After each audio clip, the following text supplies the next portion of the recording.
Hoy es Día del Señor, domingo, y ocurrió algo muy importante. Y no fue en domingo, fue en jueves precisamente, que fue el día de la Pascua, cuando sucedió algo que ya anticipaba lo que iba a suceder ese fin de semana, ese viernes, sábado y domingo. El día jueves se celebraba la Pascua y Jesús convocó a sus discípulos, los 12 apóstoles, a una cena, la cena de la Pascua, la última cena. Y ahí estaba Jesús y dice: vamos a celebrar juntos la Pascua. Qué precioso, ¿no? La Pascua, que hoy en día se llama la Santa Cena, ya porque quedó instituida ese mismo día por Jesús. Otros le llaman la Mesa del Señor, otros le llaman la Comunión. De hecho, se llamó, durante más tiempo se llamó, fue la Comunión, porque es donde compartían en común los símbolos de la Santa Cena. Y esos símbolos eran el pan y el vino. Y lo que más, al final, quedó instituido es la Eucaristía. Aunque suena muy católico, ¿verdad? Pues vamos a tomar la Eucaristía. Ya te ves ahí al párroco dando la oblea. Iba a decir la hostia, pero como suena un poquito más. La oblea a cada uno y el vino se lo zampa él. Pero bueno, Eucaristía viene... Pues, ¿sabéis por qué se lo bebía él? Además todo el vino, una buena copa, un copón. Sí, y no estaba mezcladito con agua, no. Bueno, ni está. Porque un poco pasaba como con Pablo, con la Santa Cena, con la Mesa del Señor, que ahí todo el mundo iba a comer y ni pensaba en Dios, ni escuchaba la palabra, ni nada. Iban a ponerse ciegos, a ponerse morados de comida. Pues en la Iglesia Católica sucedió lo mismo. Al principio se daba el pan ácimo, es pan sin levadura, como el que vamos a comer hoy, un pan que se elaboraba en una piedra caliente. Habéis visto los badulaques, los shawarmas que hacen este pan, los restaurantes indios, que o bien lo hacen dentro de un horno y lo pegan contra la pared, o a veces en una olla metálica grande y lo pegan contra la pared de la olla bien caliente.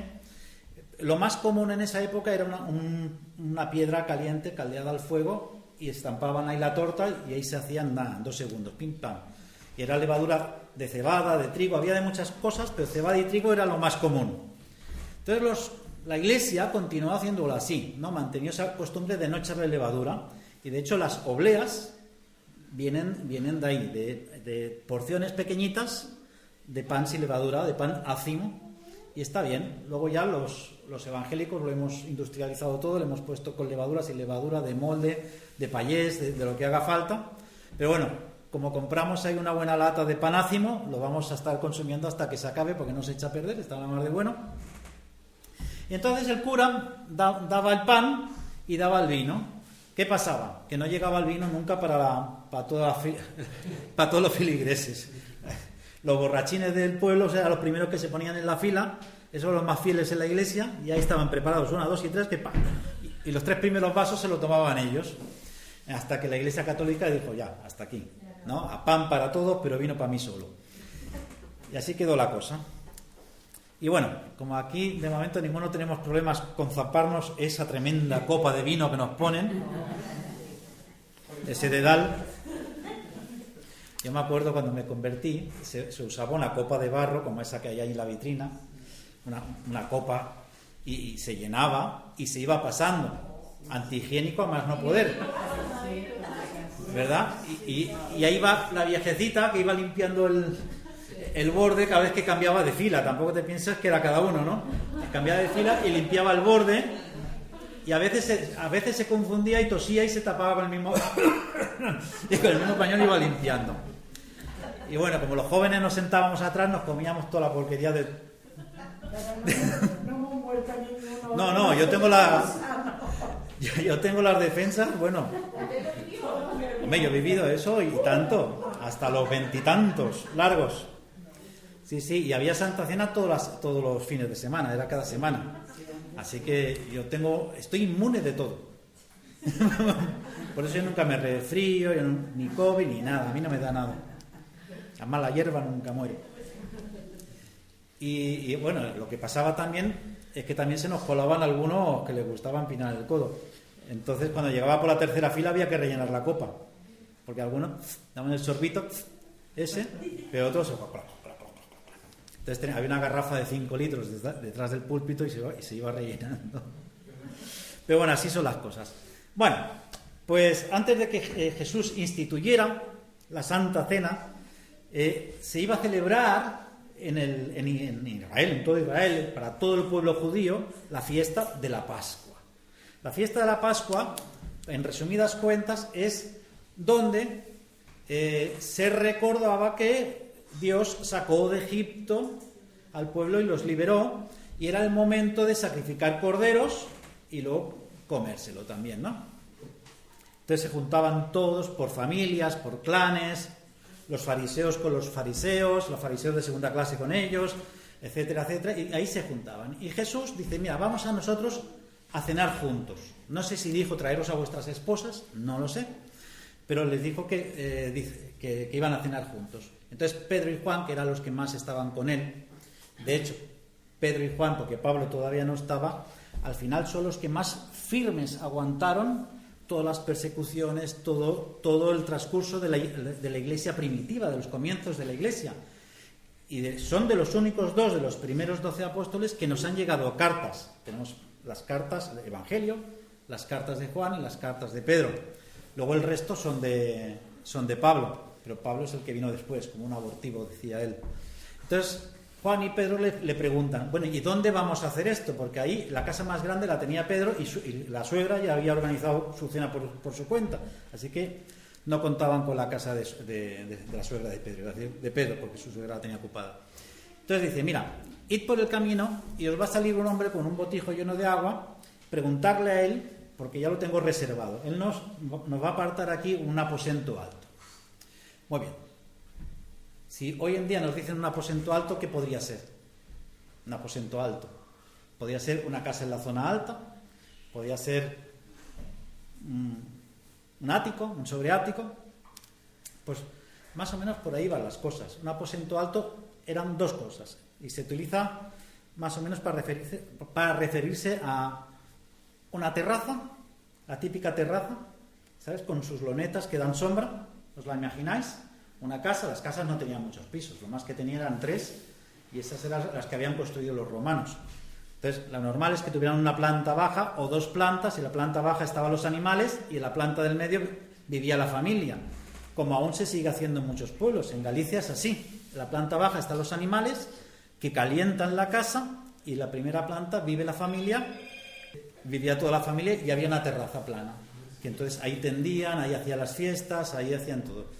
Y posiblemente el aposento alto fuera eso, que no es el mismo del aposento alto de Pentecostés. Se usa otra palabreja que no la sé reproducir, que tiene que ver más con una habitación en la planta alta de una casa. Pero bueno, de eso hablaremos otro día. Y ahí estaban, en esa terraza, cubierta posiblemente por sus lonas o por sus carpas, o un medio tejado, y ahí les había reservado este hombre para los 12. Yo creo que pues estaban las hijas de este hombre que iban a servir las mesas, alguna mujer, alguien de los sirvientes posiblemente de este apoderado que iba a servir las mesas. Y en esa cena se iba a comer cordero asado, cordero con hierbas amargas, con hierbas dulces, se iban a comer distintos tipos de panes, se iban a beber vino, buen vino, se tenía preparado, el mejor vino se preparaba para la cena de la Pascua, y un montón de cosas más, de distintas carnes, aves, palomas, tórtolas, un montón de cosas. Eso era la cena, para lo que a nosotros es la cena de Navidad o la cena de fin de año. Ellos era el día de la Pascua, era la gran celebración. Y Jesús escoge esa cena para despedirse temporalmente, algo que sus discípulos no entendieran. De hecho, a lo largo de toda la cena, que es una de las charlas más intensas y una de las charlas más profundas y de las enseñanzas que más han perdurado en la historia a lo largo de la Iglesia, del tiempo que ha durado la Iglesia, es lo que se habló en esa cena.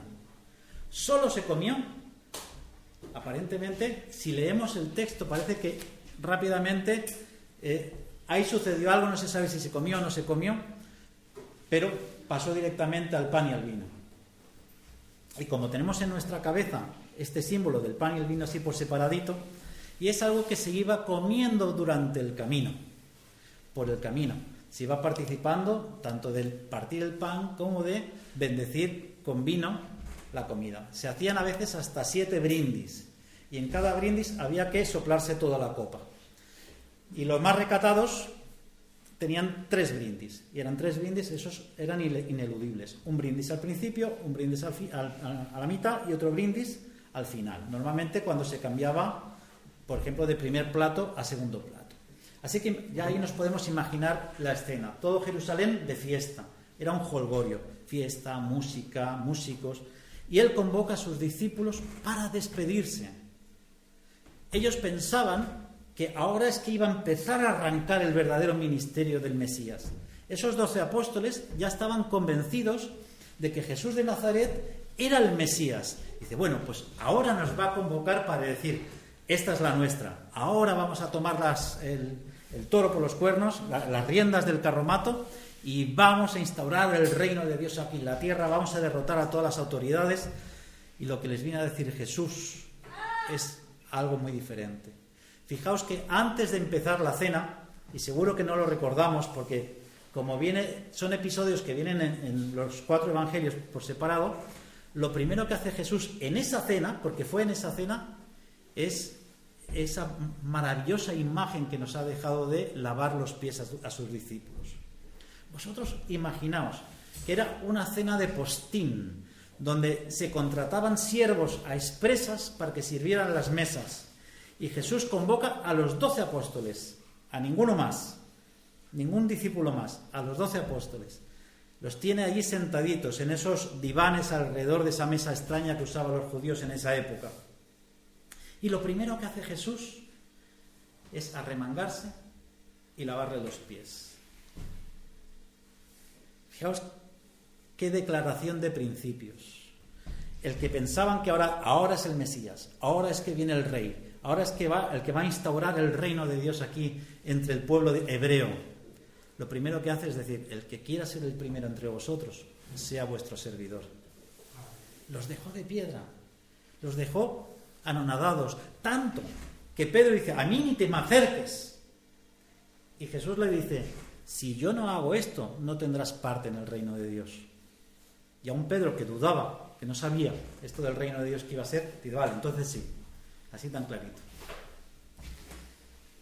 Y vamos a leer varios textos bíblicos que nos van a ayudar a ponernos en contexto para entender con más profundidad el acontecimiento tan importante que sucedió en esos días y que después de más de 2000 años seguimos celebrando hoy en día. Qué tan importante fue, ¿verdad? Lo voy a ir leyendo yo, así que no hace falta que lo busquéis si no queréis. El primer texto se encuentra en Lucas, capítulo 22, del versículo 7 en adelante, y dice así. Llegó el día de los panes y levadura, en el cual era necesario sacrificar el cordero de la Pascua. Atención. Y Jesús envió a Pedro y a Juan, diciendo, id, preparadnos la Pascua para que la comamos.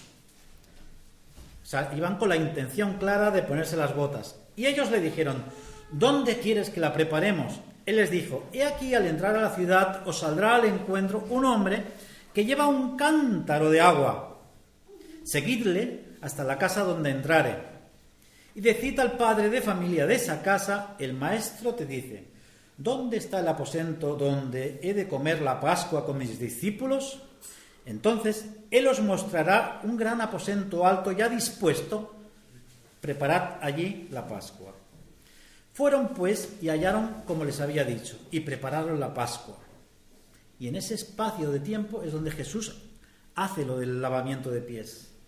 Dice, y cuando era ya la hora, o sea, el tiempo que llevarían ahí, haciendo tiempo para el momento de la cena, dice, cuando era ya la hora, se sentó a la mesa, por fin, y con él los apóstoles. Y entonces, lo primero que se solía hacer era brindar con una copa de vino, y había 2 formas de hacerlo. Cada uno tenía su propia copa de vino, o había un buen copón que se llenaba y se repartía de unos a otros hasta que se consumía por completo. Y justo después de esa primera bendición, que era como bendecir la mesa, bendecir la Pascua, se leía el Salmo 113 y el Salmo 114.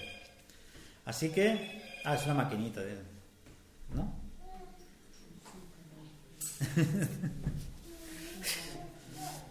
Se leía el Salmo 113 y el 114, que hoy no lo vamos a leer, pero ese era el procedimiento, ese era el ritual que se seguía, y los judíos seguían muchos rituales porque les gustaba, eran bien religiosos. Así que posiblemente esta fue una de las cenas más intensas que vivieron los apóstoles. Jesús, en esa cena es donde descubre a Judas, donde dice que alguien lo va a traicionar. De hecho, antes de la cena, Judas no estaba con la invitación porque se había ido a donde estaban los fariseos y le había dicho, dice, ¿qué me dais si os entrego a este que le llaman Jesús? Eso fue justo antes de la cena. Prisa se dio para luego estar a tiempo en la convocatoria en el aposento alto con Jesús. Ahí es donde dice eso. Ahí es donde dice, bueno, al que yo le dé pan mojado en vino, ese será el que me traicione. Que todos se quedan medio locos, ¿no? Y Pedro, que no entiende, le dice a Juan, que estaba al lado, y le hace un gesto. Eso lo pone Juan, ¿eh? Dice, le hace un gesto como diciendo, tío, averigua de quién está hablando, ¿no? O sea, fijaos con qué lujo de detalles lo describen todos. Mateo, Marcos, Lucas y Juan. Pero yo creo que el que más detalle pone es Juan. Los detalles de la cena, y si lo reconstruimos entre todos nos sale una escena maravillosa. También le dio muchas instrucciones acerca de que cómo os conocerán si os amáis unos a otros. Todo eso sucede en esa cena, durante esa cena. Les habla de la humildad, del servicio, pero también, sobre todo, los preparó para su despedida. Posiblemente comieron, después de esa primera copa, comieron los entrantes, ensaladas, hortalizas buenas, ricas del huerto. Se comía mucho verde antes del cordero. Y entonces se hacía el segundo brindis oficial. Por el camino ya habían soplado bastante. Y en ese segundo brindis se leía el Salmo 115 y el Salmo 118. A veces continuado, pero normalmente eran esos dos salmos. Y sucede más. Sigue transcurriendo.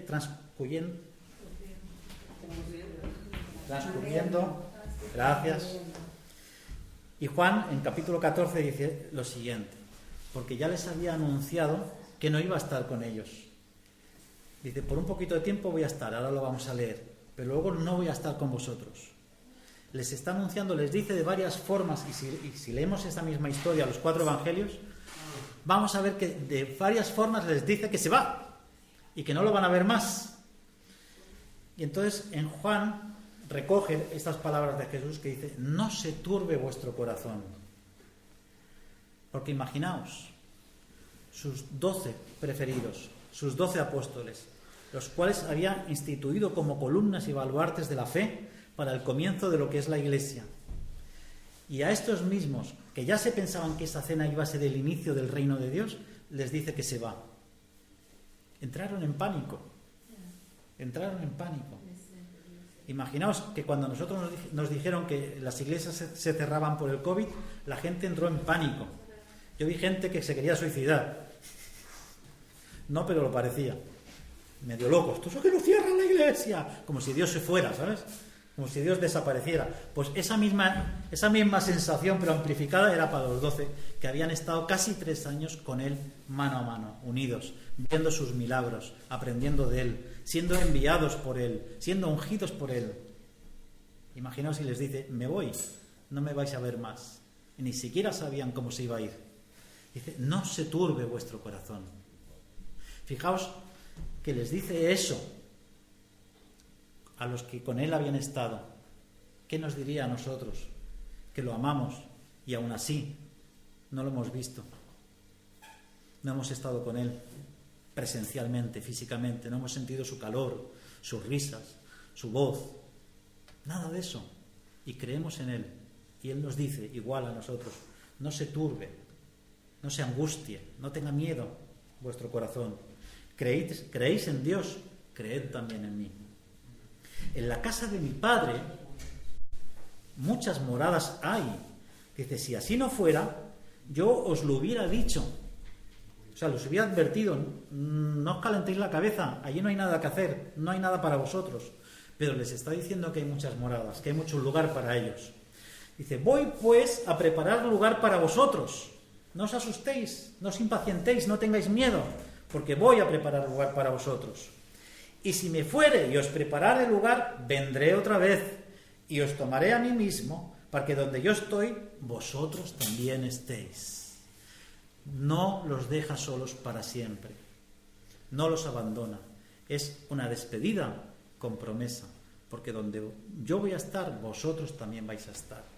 No en un lugar diferente, no en un lugar intermedio. Yo soy el mismísimo Hijo de Dios y voy a estar en un lugar aparte y por una ventanita os voy a ver a vosotros la plebe que mi Padre tiene preparada, cabañitas fuera de la muralla. No, dice, donde yo estoy, vosotros también vais a estar. Y sabéis a dónde voy. Y sabéis a dónde voy. Y sabéis el camino. Y Tomás, ya saltó el primero, y Tomás le dijo, Señor, no sabemos a dónde vas. ¿Cómo pues podemos saber el camino? Y Jesús le dice, yo soy el camino y la verdad y la vida. Porque un camino que lleva a buen puerto solo puede ser el camino verdadero. Y solo un camino que es verdadero nos puede llevar a la vida. La vida eterna es el destino de ese camino. Y Jesús es el camino verdadero que nos lleva a la vida. Camino, verdad y vida.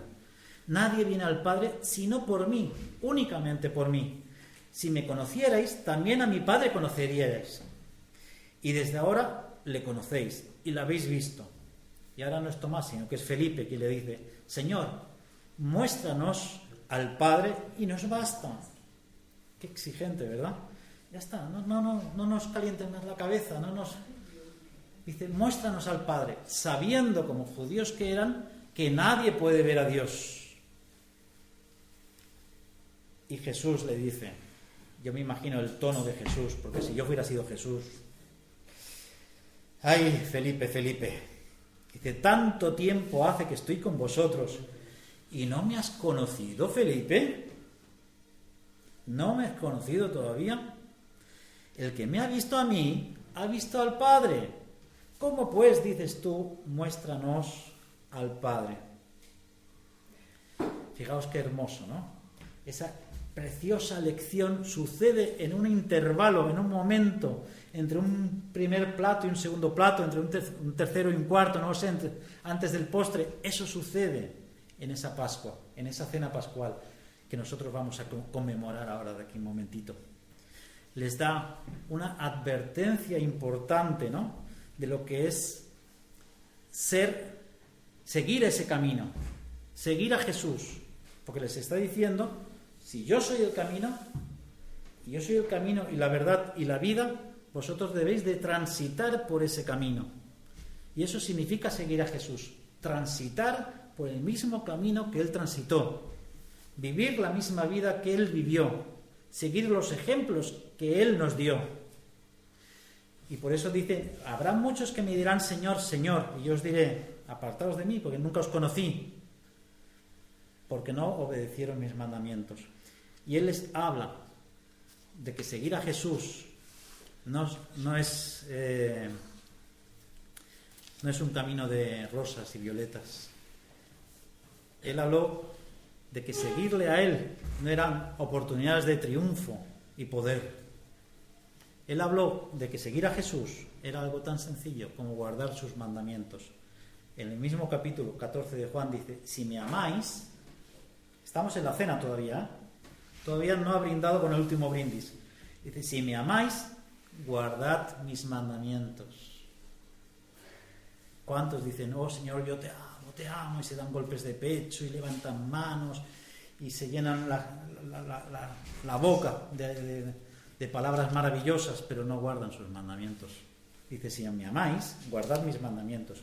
Y entonces, cuando guardéis mis mandamientos, pues dice así, lo voy a leer tal como pone, sin interpretación. Si me amáis, guardad mis mandamientos, y yo rogaré al Padre y os dará otro consolador. ¿Notáis las condiciones? Una vez atrás de la otra. Y nosotros a veces queremos que venga toda la unción del Espíritu Santo sin cumplir el primer paso de transitar por ese camino. Si me amáis, decís que me amáis, bien, guardar mis mandamientos. Y, ese y, gramaticalmente significa, y entonces, no es, además, es, y yo rogaré al Padre y os dará otro consolador, otro paracleto, en latín, que significa el que nos consuela, el que nos mima, el que nos arrulla, para que esté con vosotros para siempre.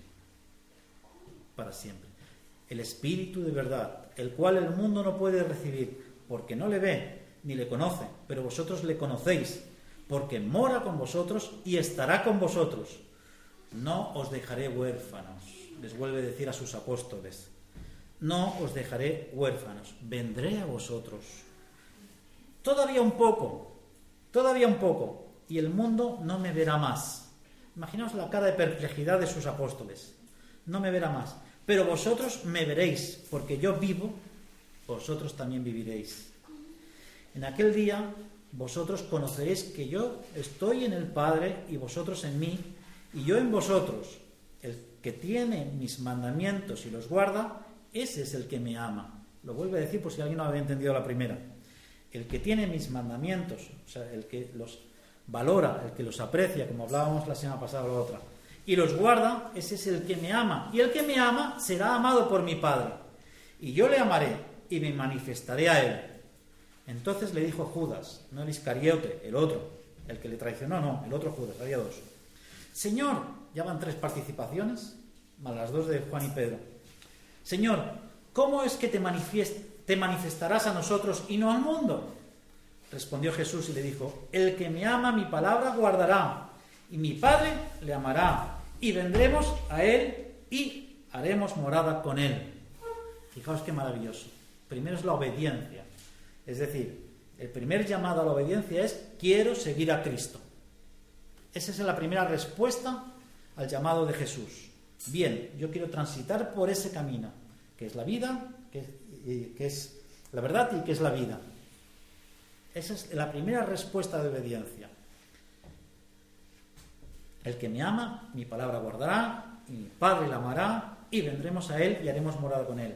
El que no me ama, no guarda mis palabras. Como yo creo que faltaba decir, ¿os queda claro? Lo digo al derecho del revés, ¿os queda claro? Y la palabra que habéis oído no es mía, sino del Padre que me envió, por si alguien pensaba que se las estaba inventando por el camino.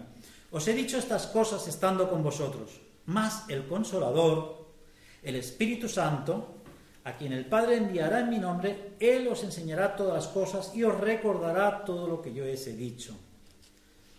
Así que tenemos a Jesús dándoles una clase magistral, el discipulado básico amplificado, las bases express. Yo no sé cuánto duró esa cena, pero si leemos y sabemos leer entre líneas todas las descripciones que hace Mateo, Marcos, Lucas y Juan, y luego Pablo, que recuerden algunas de sus cartas, nos podemos hacer la idea de que estuvo horas, hasta que empezó la cena, lo que duró la cena y lo que fue después.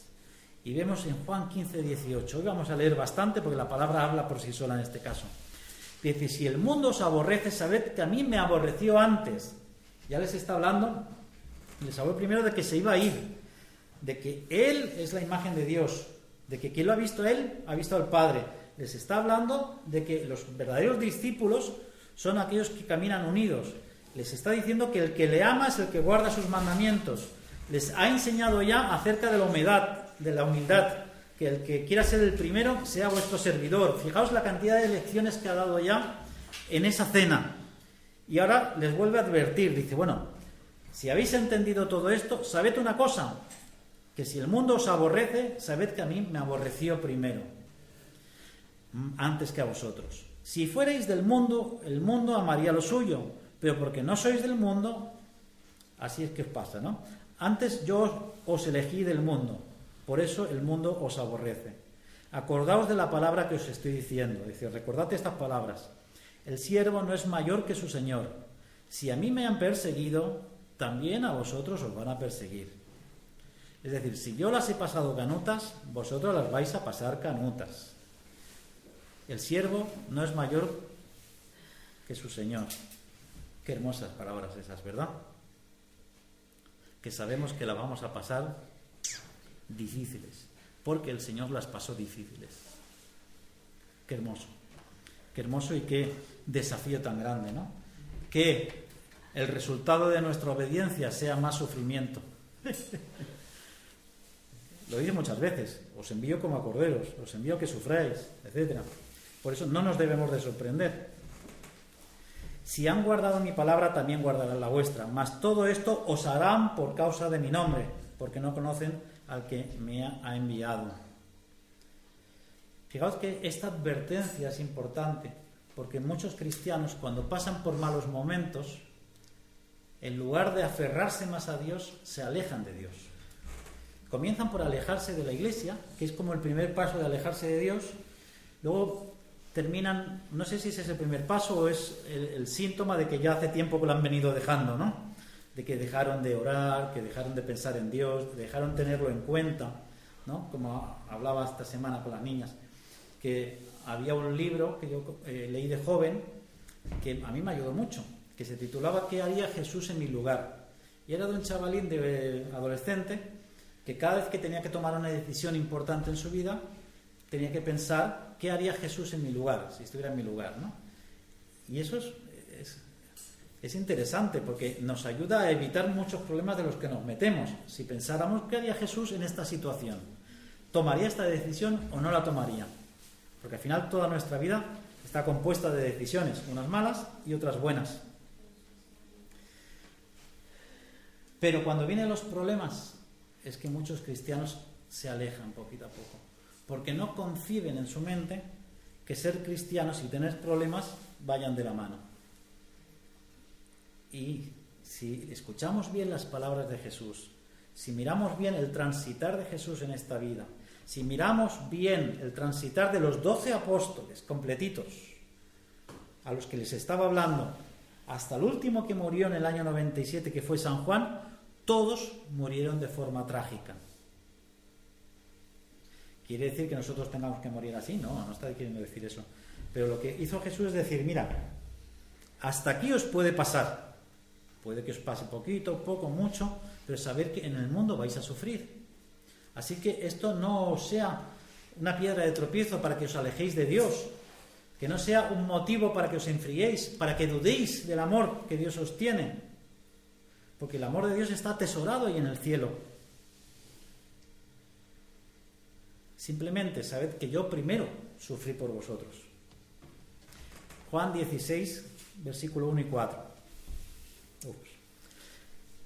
Dice, estas cosas os he hablado para que no tengáis tropiezo. Aquí da explicación a todo lo que les estaba diciendo. Os expulsarán de las sinagogas, y aún viene la hora cuando cualquiera que os mate pensará que rinde servicio a Dios. Y así ha pasado a lo largo de la historia. De hecho, enseguida, poquitos años después, empezaron a perseguirlos y los mataban pensando que así hacían un favor a Dios, en el nombre de Dios.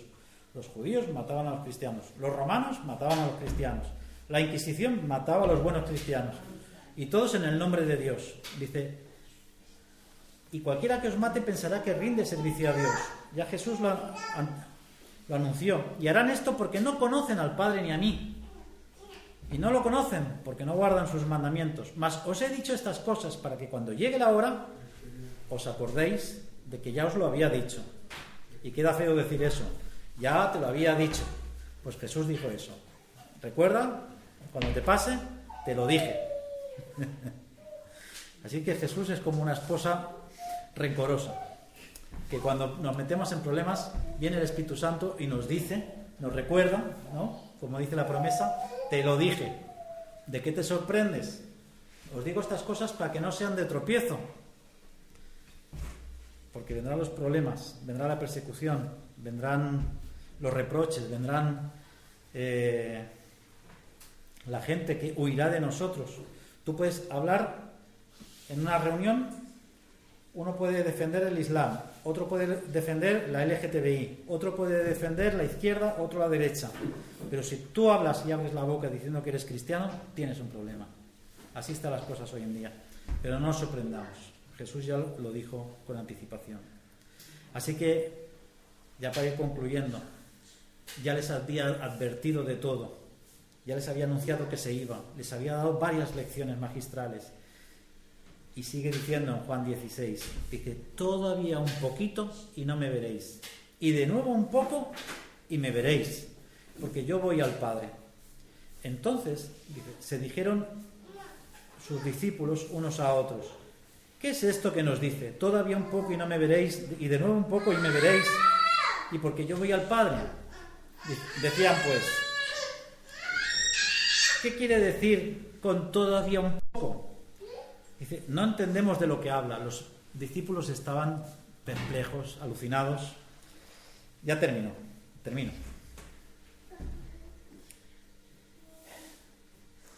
Dice, de cierto os digo que vosotros lloraréis y lamentaréis y el mundo se alegrará. Pero aunque vosotros estéis tristes, vuestra tristeza se convertirá en gozo.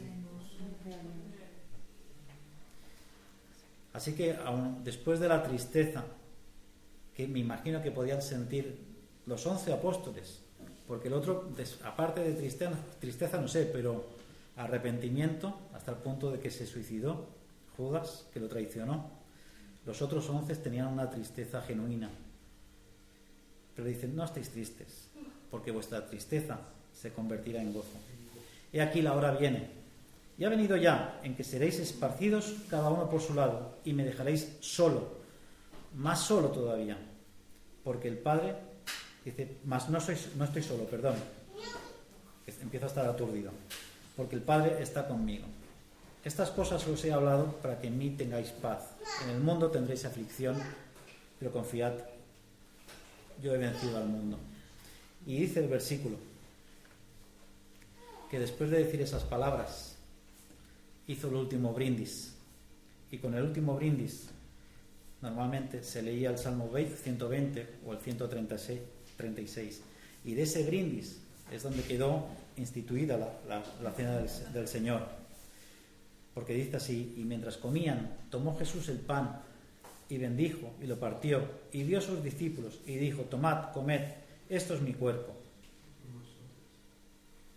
Y tomando la copa y habiendo dado gracias, les dijo, bebed de ella todos los que estaban ahí, porque esto es mi sangre del nuevo pacto, que por muchos es derramada para remisión de pecados. Y os digo que desde ahora no beberé más de este fruto de la vid, hasta aquel día en que lo beba de nuevo con vosotros en el reino de mi Padre. Y cuando hubieron cantado el himno, salieron al monte de los olivos. ¿Qué himno? ¿Qué himno? ¿Queréis que lo cantemos? Si queréis, abrir vuestras Biblias por el Salmo 136. Voy a entonar, voy a afinar mi voz. Ese cantaron.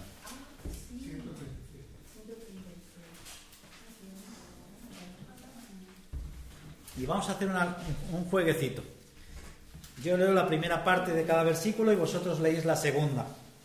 Por ejemplo, el versículo 1 dice, alabad a Jehová porque Él es bueno. Y todos repetís en voz alta, porque para siempre es misericordia. Muy bien. Vamos a hacer un ensayo general. Alabad a Jehová porque Él es bueno. Porque para siempre es misericordia. Muy bien. Vamos por el versículo 2. Alabad al Dios de los dioses. Porque para siempre es misericordia. Alabad al Señor de los señores. Porque para siempre es misericordia. Al único que hace grandes maravillas. Porque para siempre es misericordia. Al que hizo los cielos con entendimiento. Porque para siempre es misericordia. Al que extendió la tierra sobre las aguas. Porque para siempre es misericordia. Al que hizo las grandes lumbreras. Porque para siempre es misericordia. El sol para que señorease en el día. Porque para siempre es misericordia. La luna y las estrellas para que señoreasen en la noche. Porque para siempre es misericordia. Y saltamos al versículo 25, porque el resto es para el pueblo de Israel. el que da alimento a todo ser viviente. Porque para siempre es su misericordia. Y termina el Salmo, alabad al Dios de los cielos. Porque para siempre es su misericordia.